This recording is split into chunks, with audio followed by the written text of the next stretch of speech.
خیر، جب بھی بادشاہ شکار سے واپس آتا تو اس کی بیوی اور بچے گیٹ پر کھڑے ہو کر اس کا انتظار کرتے۔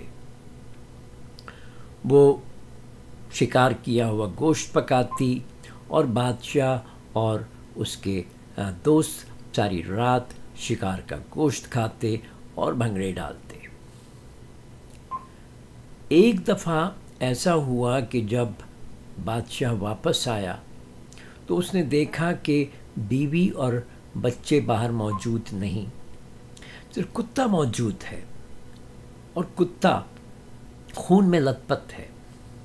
جب اس نے دیکھا تو اس کو پہلا خیال یہ آیا کہ اس کے کتے نے اس کے بچے کو اور بیوی کو مار دیا ہے۔